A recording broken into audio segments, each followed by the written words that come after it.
বেআইনি নির্মাণ ভাঙতে গিয়ে অন্য ব্যবসায়ীদের ক্ষোভের মুখে মেদিনীপুর পুরসভার চেয়ারম্যান। এলাকার অন্য ব্যবসায়ীদের অস্থায়ী নির্মাণ ভাঙার কথা বলে ব্যবসায়ীদের সঙ্গে বাগবিতণ্ডায় জড়ালেন মেদিনীপুর পুরসভার পূর্ত বিভাগের চেয়ারম্যান ইন কাউন্সিল। বাগবিতণ্ডার মধ্যেই ব্যবসায়ীদের 24 ঘন্টার সময় বেঁধে দিলেন তিনি। তাহলে কি মুখ দেখে দেখে ভাঙা হচ্ছে পৌরসভা থেকে?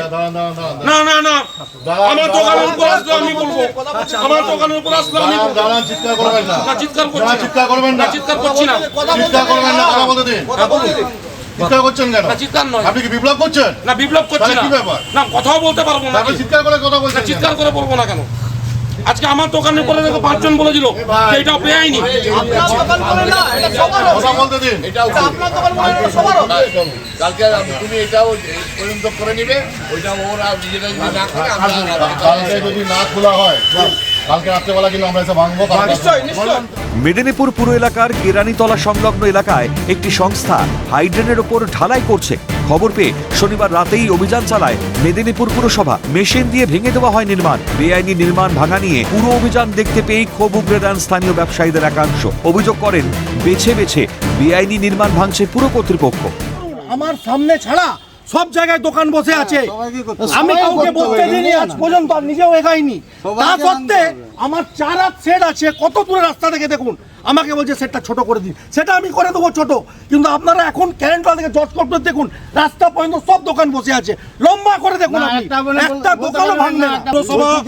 মুখ দেখে দেখে ভাঙাভাঙি করছে। যদি দম থাকে পৌরসভার আর অতই সৎ থাকে কারেন্টওয়ালা চক থেকে নালা ক্লিয়ার করুক, লম্বা করে ক্লিয়ার করুক, আমি সব ভেঙে দেবো। আমি সব ভেঙে দেবো। শেষ পর্যন্ত মেদিনীপুর পুরসভার চেয়ারম্যান সৌমেন খানের আশ্বাসে নিয়ন্ত্রণে আসে পরিস্থিতি। করে কাউকে কিছু আমরা আর করতে দিচ্ছি না। যেগুলো হয়ে আছে সেগুলো আমরা আলোচনা করে অনেকটা ছোট করেছি।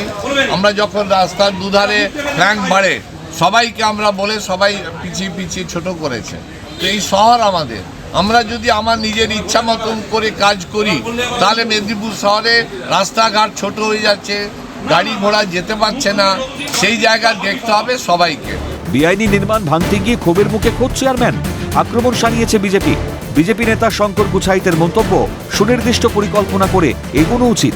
আমরা চাই কোনো বিচ্ছিন্ন ঘটনা না করে প্ল্যানিং করে পৌরসভা অফিসে বসে সুনির্দিষ্ট প্ল্যানিংয়ের মাধ্যমে একটা এরিয়া ভিত্তিক, একবার হয়তো করলেন ক্যারাইতলা থেকে কালেক্টরি, একবার করলেন ক্যারাইতলা থেকে জজ কোর্ট, পুরোপুরি সুনির্দিষ্ট প্ল্যানিংয়ের মাধ্যমে সবার ক্ষেত্রে সমান নিয়ম প্রয়োগ করে এটা করা উচিত। সব মিলিয়ে বেআইনি নির্মাণ ভাঙা ঘিরে বাড়ছে রাজনৈতিক চর্চা। অভিষেক চক্রবর্তীর রিপোর্ট, ক্যালকাটা নিউজ।